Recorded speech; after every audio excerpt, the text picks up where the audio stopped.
Just if you were to do a photograph side by side, you would see two very different people.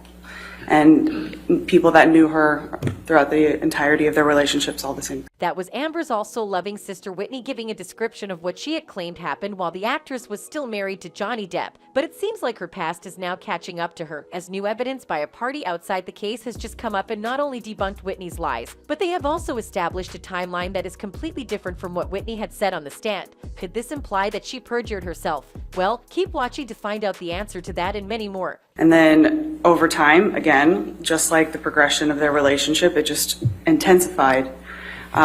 You see, Whitney didn't only corroborate different parts of Amber's story, she actually added a lot more to it, making it so that Johnny was at a significant disadvantage. But this new evidence that has just come to light is basically saying that Whitney might have actually been lying about everything she said on the stand. And that's only where the gist begins. So while the trial was on, it was established that Whitney so happened to be the only witness from Teen Amber who actually witnessed the duo fight, and claims to have seen Depp hit Amber, and that things even escaped to the point that she had to leave Johnny's house, which she was living at the time. But the new evidence from another party, who claims to have housed her after said fight, proves that Whitney was actually lying. According to a court document consisting of a declaration from Jennifer Howell, the story was a completely different tale from what Whitney had revealed in court. She apparently gave a 4-page declaration in which she says Whitney confided in her that Heard was the aggressor in the fight, and Whitney allegedly said she thought Heard was going to kill Johnny because she was basically the violent one in the couple's turbulent relationship. Howell also says in the declaration that Whitney told her and others in their workplace that Heard cut off Depp's finger in a fight the couple had in Australia.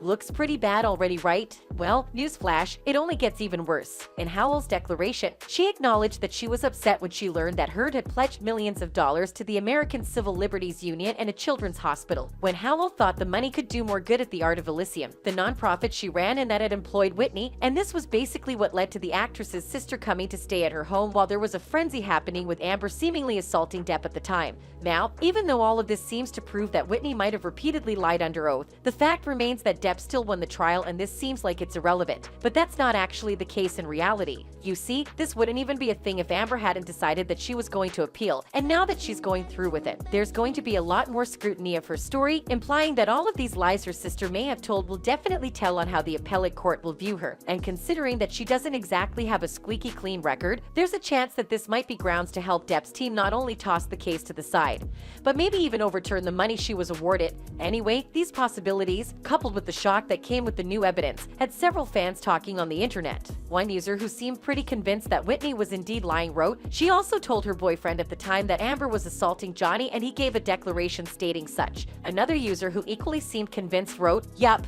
Amber Heard was the assaulter, and she tried to blackmail a man during a divorce and derailed his career. Now the truth is out and she cannot stand it. She lied the $7 million was donated. I wanted nothing. She demanded his Range Rover, 3 penthouses, and $50,000 per month for life. It's not yet certain if all of this will actually come into play during the appeal, but if it does come up, there's a chance Amber's entire case will crumble, and her sister might actually end up getting tried for perjury, but we'll wait to see where things end up. However, remember that these are based on theories and research, and should be considered as such. That's it for now. I'll see you in the next one.